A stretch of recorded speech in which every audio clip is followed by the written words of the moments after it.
What's going on, everybody, and welcome back. So in part 2 of this series, I'm going to complete a blade from a steel I made in part 1. Now, I did have the steel analyzed, and I'm very happy with the results, and I'll share the chemistry at the end of this video. But anyways, I've already rough forged a blade from this bar, and this is what I have left over. So enjoy that footage.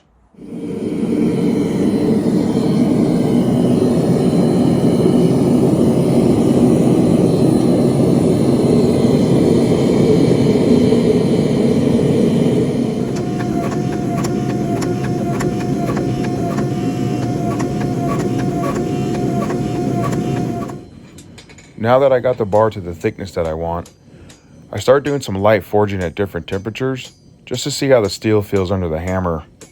And it seems to be moving great above ACM temperature, which is what I expected.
right, so forging went great, and this is where I'm at right now. I got a little ahead of myself and forgot to film profiling the blade and a little bevel grinding.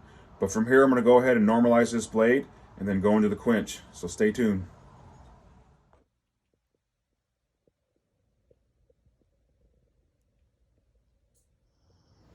So austenizing temp is 1425 and soaked for 5 minutes. And I'll temper at 400 degrees for 2 2-hour cycles.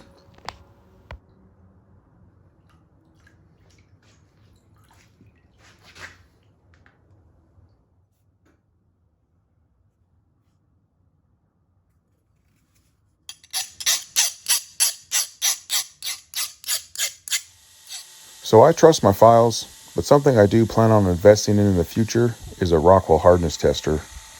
And something worth mentioning is decarb, which is something I fought in a lot of my previous Wootz blades. So I started keeping the blades a lot thicker and then grinding them thinner after heat treat. And here you can see the pattern showing up pretty well at 240 grit.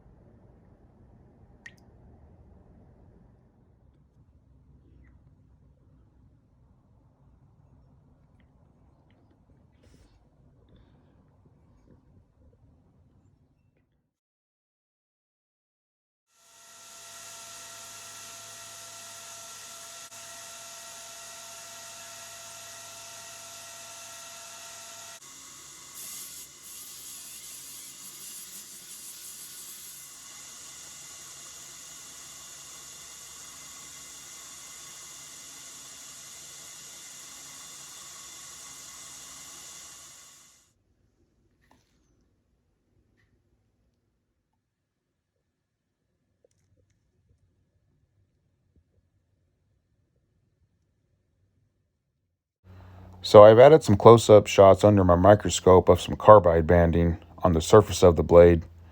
The white is cementite particles and the dark is pearlite.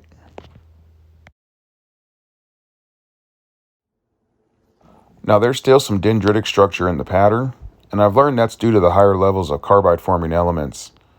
But I'm really happy with the pattern, and I think it looks awesome.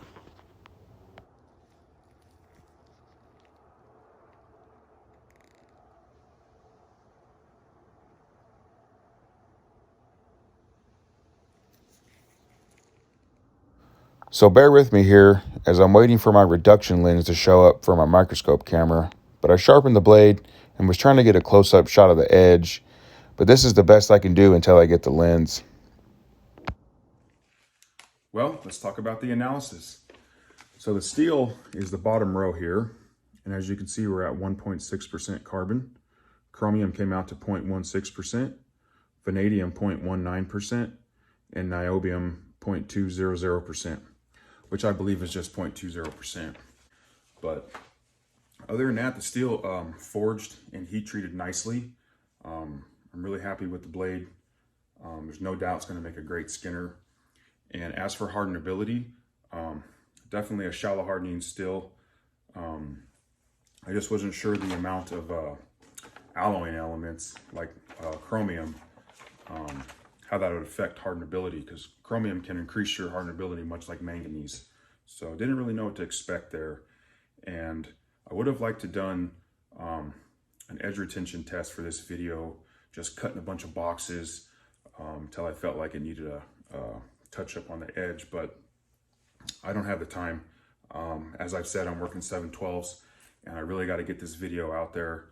I've got another project coming up, which is going to be really interesting and fun. So I got to start working on that. And I do have a little bit of this steel left. So I do plan on making another blade out of this. And there's a guy in, I believe he's in the UK. I'm going to send some pieces to him, and he's going to look at them on an electron microscope. So that'll be really interesting. So other than that, I'm going to conclude this video. I hope you guys have learned something. I really suggest, if you're interested in Wootz, to join the International Wootz Society. A lot of knowledgeable guys there. I've been learning a lot from them. I highly recommend it. I'm still learning a lot about this.